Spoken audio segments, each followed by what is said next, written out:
My mother-in-law showed her dying husband a photo of his grandson every single week for 2 years. A healthy, smiling toddler, she said, was ours. There was no toddler. There had never been a toddler. The photo belonged to a stranger 3,000 miles away. A mother who had no idea her son's face was being used to comfort a man on his deathbed. And I didn't find out any of it until the day that stranger's own sister happened to see the photo posted in our family group chat. My name is Emily.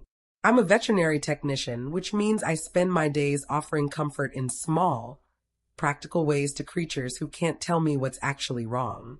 I never expected to need that same instinct turned toward my own family, trying to figure out gently what was actually wrong underneath something that looked, on the surface, like nothing more than a grandmother's love for a grandchild. 18 months before any of this began, I lost a pregnancy at 19 weeks. I don't want to describe that in detail, partly because it's still hard for me to revisit closely, and partly because I don't think the specifics matter as much as what came after. A grief that settled into our marriage quietly, the kind that doesn't announce itself with dramatic scenes so much as it just reshapes the ordinary texture of daily life. We'd already picked out a name, already told a small circle of close family, already let ourselves believe, for a few precious months, that the hardest part was behind us. It wasn't. Daniel and I didn't talk about trying again for a long time. We didn't need to say out loud that we weren't sure we could survive going through that particular loss twice. Almost the same month, Daniel's father, Robert, was diagnosed with a terminal illness, given roughly 2 years of treatment went as well as it reasonably could. I remember sitting in Daniel's childhood living room the evening they told the family, watching him hold his father's hand while Carol sat very still in the armchair across the room, her face doing something I didn't have a name for yet. 2 griefs arrived in our family within weeks of each other, stacked directly on top of one another. And I think, looking back, that collision is the only real explanation for what Carol eventually did. Grief rarely behaves the way we expect it to. Sometimes it doesn't make people smaller or quieter. Sometimes it makes them capable of things they never would have imagined themselves doing under ordinary circumstances. The first photo appeared about 4 months after my miscarriage, during one of our regular visits to Robert and Carol's house. Carol pulled out her phone at the kitchen table, scrolling to a photo of a smiling toddler in a yellow sweater, and held it up for Robert to see. "Look at the baby," she said, her voice warm and soft in a way that made the moment feel entirely ordinary. Robert's whole face lit up, the particular brightness of a sick man handed something good to hold onto. His hands, which had grown noticeably thinner over the previous months, reached for the phone almost eagerly, and he studied that photo for a long moment with an expression I hadn't seen on him since before his diagnosis. I remember sitting there frozen, coffee cup halfway to my mouth, not entirely understanding what I was looking at, but understanding, somewhere underneath the confusion, that I needed to stay quiet in that exact moment rather than correct anything in front of him. Daniel, beside me, had gone equally still, his jaw tight in a way I recognized from years of watching him navigate difficult family moments without making a scene. "Who is that?" Robert asked, still smiling, still holding the phone a little too close to his face the way people do when their eyesight has started failing them along with everything else. "That's the baby," Carol said again, simply, not quite answering the question directly, letting the ambiguity of the phrase do whatever work it needed to do in that moment. I asked Daniel about it privately in the car on the drive home. He was quiet for a long moment before admitting he didn't fully understand it either. "She's been saying things to Dad," he said, staring straight ahead at the road. "Not exactly lies, but not exactly true either. I think she just wants him to have something hopeful to hold onto while he still can." "That's not a real baby though, right?" I asked, needing to hear him say it plainly. "I don't think so," he said. I don't know where she'd even be getting photos from. Neither of us pushed further that night. I think we both hoped in the exhausted, conflict-avoidant way grieving people sometimes hope for things, that whatever this was would simply resolve itself before it became something we'd have to address directly. It didn't resolve itself. Over the following months, the vague hopefulness solidified into something much more specific. Carol started calling the baby by a name, Oliver, showing Robert the same photo repeatedly at first, and then, eventually, new photos I didn't recognize at all. A toddler at what looked like a birthday party. The same child in a different season, bundled up in a red winter coat. Carol would present each new photo the same way, warm and casual, telling Robert these were recent pictures Emily and Daniel had sent along. We had sent nothing. I remember the specific unease of seeing those new photos for the first time, trying to work out where they were actually coming from, since they certainly weren't coming from us. I finally confronted Carol directly about 6 months into this, catching her alone in her kitchen while Daniel sat with his father in the next room. "Carol," I said, keeping my voice as gentle as I could manage, "what's going on with these photos? Where are they coming from?" She didn't get defensive, exactly. She got tearful instead, which somehow made the whole conversation harder to navigate. She set down the dish towel she'd been holding and gripped the edge of the counter for a moment before answering. "I just want your father-in-law to have some peace," she said, wiping her eyes with the back of her hand. "He doesn't have much time left, Emily. I can't give him a grandchild the honest way, not in the time he has. I just wanted him to have something to look forward to while he's still here." "But Carol, where are the photos actually coming from?" I pressed, gently as I could. "You said he sent you those winter ones." "We didn't send anything." She was quiet for a long moment, looking down at her hands. "I found them," she finally said, so quietly I almost didn't catch it. "Online. I know how that sounds. I just needed something new every so often, something that would look like he was growing, changing." I didn't think about it beyond that. I stood there in her kitchen not knowing exactly how to respond. Some part of me understood completely the specific, desperate logic of a woman watching her husband run out of time, unable to give him the one thing he'd apparently wanted more than anything else. Another part of me understood, with a growing coldness, exactly how far this had already gone and how much further it seemed likely to go if nobody stopped it. "You have to stop adding new ones," I told her. "Whatever this is, it can't keep growing." "I know," she said, though something in her voice told me she didn't fully believe it herself, or didn't yet understand how she'd managed to stop. I didn't stop it that day. I want to be honest about that. I left her kitchen telling myself this was Carol's way of coping, that it was contained, private, ultimately harmless as long as it stayed between the four walls of Robert's sick room. It didn't stay contained. A few weeks later, Carol posted one of the Oliver photos in the extended family group chat, the one with cousins and aunts and people 3 degrees removed from our immediate situation, captioned simply, "Our sweet boy is getting so big." I remember staring at my phone, watching likes and heart reactions accumulate underneath a photo of a child who didn't exist as anyone's grandson, feeling the lie expand from something Carol was managing privately into something an entire extended family now believed. Someone's aunt commented asking when we'd bring little Oliver to the next family reunion. Someone else asked what preschool he'd started at. I remember sitting on my couch that evening, phone in my lap, watching a fictional child slowly become real in the minds of people who had no reason to doubt any of it. Daniel and I talked about it that night, both of us circling the same unanswerable question. "If we correct it now in front of everyone," I said, "it humiliates her completely, and it takes away whatever this is actually giving your dad, all at once, in the worst possible way." Daniel didn't have a better answer. Neither of us did. We let it sit, the way we'd been letting everything about this sit for months, hoping some clearer path would present itself before the lie grew any larger than it already had. Daniel's sister Nora was the first person outside Carol and Robert's household to say something felt off. We were having coffee one afternoon, and she mentioned, almost as a passing observation, that something about the recent photos bothered her. "The lighting's weird between 2 of them that are supposed to be months apart," she said, stirring her coffee absently. "And the background in one looks like it's from a completely different house than the last one. I don't know, it's probably nothing. I'm probably just being an accountant about this, looking for patterns that aren't there." "It's not nothing," I said, before I could stop myself. "I've had the same feeling for months." She looked up at me sharply. "Wait, seriously?" I told her carefully about the kitchen conversation with Carol, about my own unease going back to that very first photo at the kitchen table. Nora sat with that for a long moment, her expression shifting from casual curiosity into something more focused. "It wasn't nothing."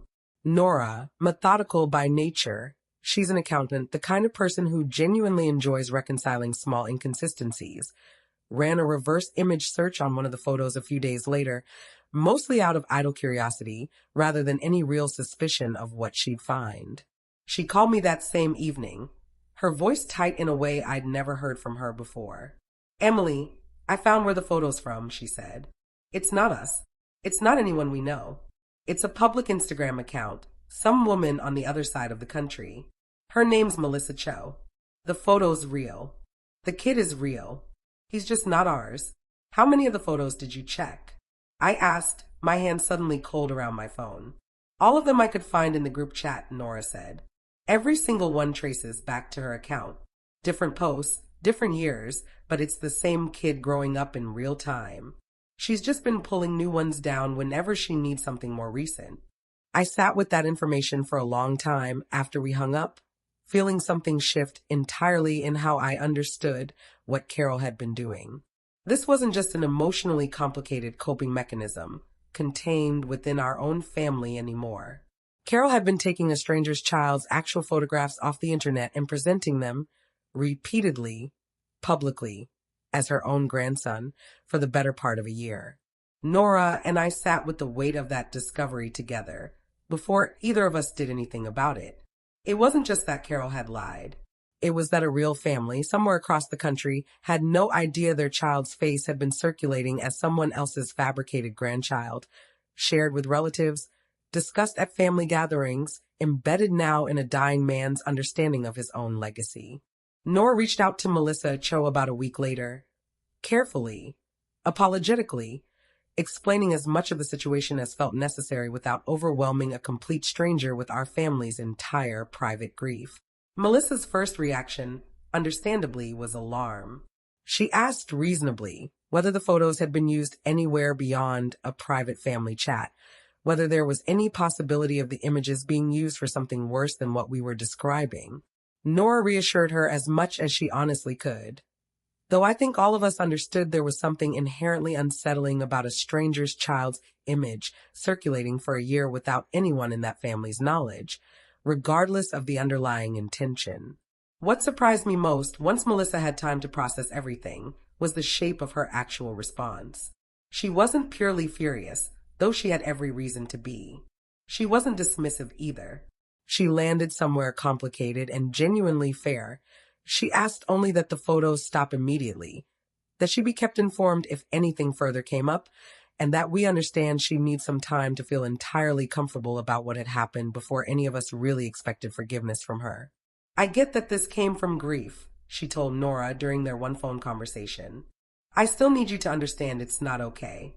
My son's face isn't a prop for someone else's coping, even a sympathetic one." She asked several pointed questions Nora hadn't fully anticipated.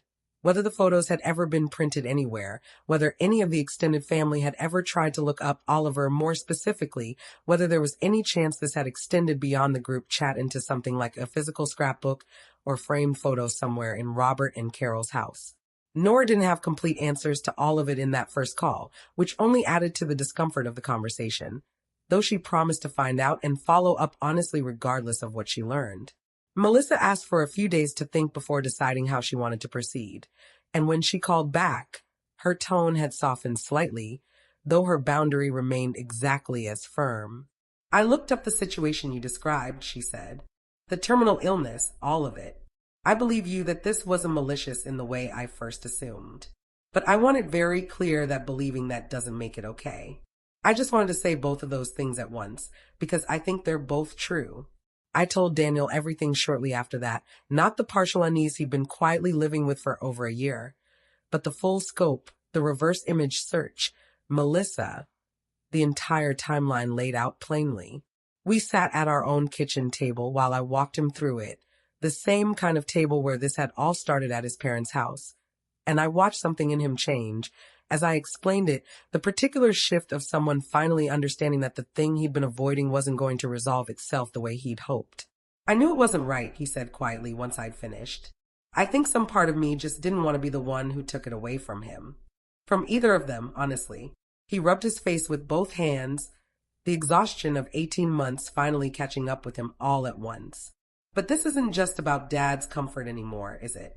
There's an actual kid whose photos got used without anyone asking. No, I said. It isn't just about your dad anymore.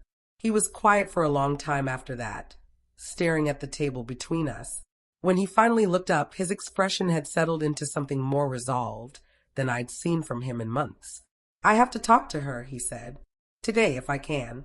Daniel confronted his mother 2 days later. I wasn't in the room, but he told me afterward, his voice still unsteady, exactly how it went. He'd driven over alone, sat down across from her at the same kitchen table where the whole thing had started, and told her as plainly as he could manage that he knew everything now. The reverse image search, Melissa, the full year and a half of escalating fabrication. I asked her how she could do that to a stranger's kid, Daniel told me. Not even about Dad first. That was the first thing I actually said to her. How could you do that to someone else's child without even thinking about it? He told her the lie had to end, regardless of whatever comfort it had given his father, regardless of how much time Robert had left. He told her a real family had been affected by this, that it wasn't contained the way she'd apparently convinced herself it was. Carol didn't defend herself the way I think both of us expected. She broke down completely instead, finally admitting something rawer than the tearful justification she'd given me in her kitchen months earlier. I couldn't let him die believing our family just ended, she said, according to Daniel, her voice breaking on almost every word.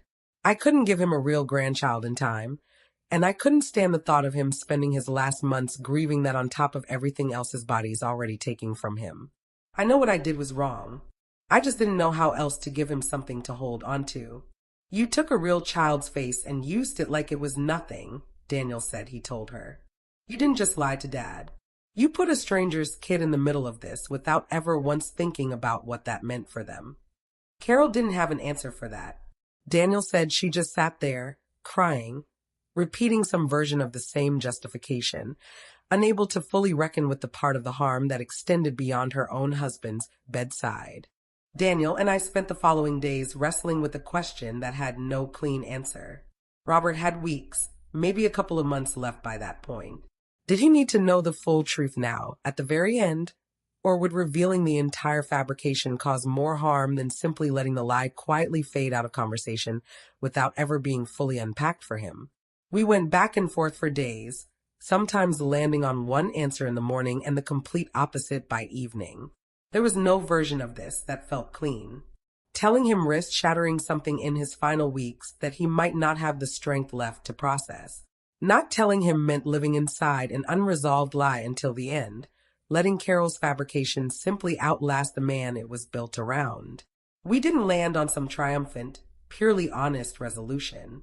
We decided, carefully as a family, not to shatter Robert's remaining time with the specific details of the deception, not to tell him explicitly that Oliver had never existed, that the photos belonged to a stranger's child. Instead, Daniel began having gentler, more honest conversations with his father about grief itself, about the pregnancy we lost, about the actual shape of our family situation, without stripping away every source of comfort Robert had been drawing on all at once. What happened next surprised all of us more than anything else in this entire ordeal. In one of those quieter conversations, near the very end of Robert's life, he told Daniel something none of us had expected. It happened on an ordinary afternoon, Daniel said, sunlight coming through the bedroom window.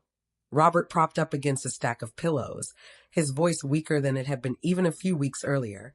You know, he said, I think I've suspected for a while that something was off about those photos.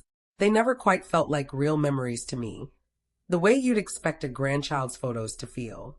There was always something a little too composed about them, if that makes any sense. Like looking at a stranger's vacation photos instead of your own family. He paused for a long moment before continuing, gathering enough breath to keep going. I don't think that ever actually mattered to me the way your mother thought it did. What mattered was seeing you and Emily still together after everything, still standing, still choosing each other even after losing something that big. That was always the real thing I needed to see before I went. Not a grandchild, just you two. Still here, still trying. Daniel said he didn't know what to say in that moment, sitting there holding his father's hand, absorbing something that reframed the entire 2 years all at once.